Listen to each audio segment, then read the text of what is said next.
Hi, this is Priya. Welcome to Direct News.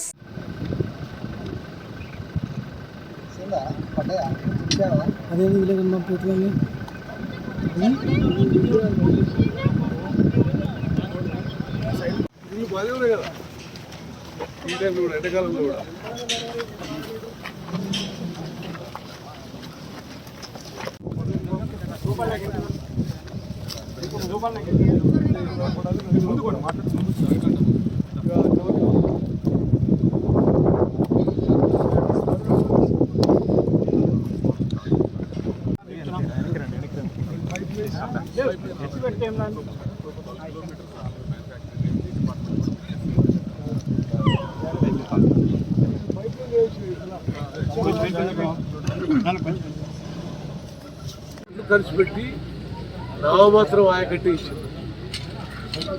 అదే తుమ్మడి barrage మీద వాడు పన్ను ఫోకస్ చేసి పూర్తి చేస్తే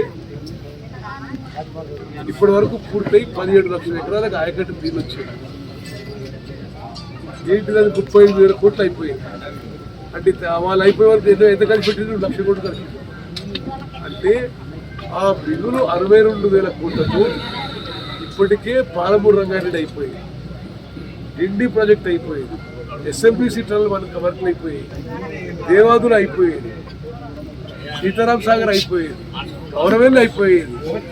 మరి పెండింగ్లో చాలా పెండింగ్ ఉన్న మహబూబ్నగర్ జిల్లాలో ఉన్న కల్వకుర్తి, నెట్టెంపాడు, కోయిల్ సాగర్, భీమా అయిపోయింది. అదే డబ్బుల నుంచి ఉమ్మడి అట్టి ప్రాజెక్టే కొనసాగు. మీరు జాగ్రత్త చేసుకోవాలి. గతంలో కాంగ్రెస్ ప్రభుత్వం చేపట్టిన ఉమ్మడి అట్టి ప్రాజెక్టే పూర్తి చేసి ఉంటే doctor BR Ambedkar Pranahita Chevella project పూర్తి చేసి ఉంటే 17 లక్షల ఎకరాలకు ఆయకట్టు వచ్చేది, 38,000 కోట్లు అయిపోయేది. ఈ అదనంగా వాడు ఖర్చు పెట్టిన 62,000 కోట్లు మనందరి సొమ్ము. అదేదో వాళ్ళ జేబు నుంచి ఖర్చు పెట్టలే. మీకు తెలుసమ్మా, మిమ్మల్ని తాకట్టు పెట్టి, మీ పిల్లలు తాకట్టు పెట్టి, శంకర్రాయ్ పిల్లలు తాకట్టు పెట్టి, బ్యాంకుల నుంచి అప్పు తీసుకొచ్చి వృధా ఖర్చు చేశారు. అది చేయకుండా ఉండి మరి తుమ్మడియేటి దగ్గర doctor BR Ambedkar Pranahita Chevella project కట్టి ఉంటే ఆ మిగిలిపోయే 62,000 కోట్లతో పాలమూరు రంగారెడ్డి పూర్తయ్యేది, కల్వకుర్తి పూర్తయ్యేది, నెట్టెంపాడు పూర్తయ్యేది, కోయిల్ సాగర్ పూర్తయ్యేది, భీమా పూర్తయ్యేది, ఎస్ఎల్బిసి టనల్ పూర్తయ్యేది, డిండి ప్రాజెక్ట్ పూర్తయ్యేది, అక్కడ దేవాదుల పూర్తయ్యేది, సీతారాం ప్రాజెక్ట్ పూర్తయ్యేది, గౌరవేలి ప్రాజెక్ట్ పూర్తయ్యేది. రాష్ట్రం మొత్తం సస్యశ్యామలం అయ్యేది.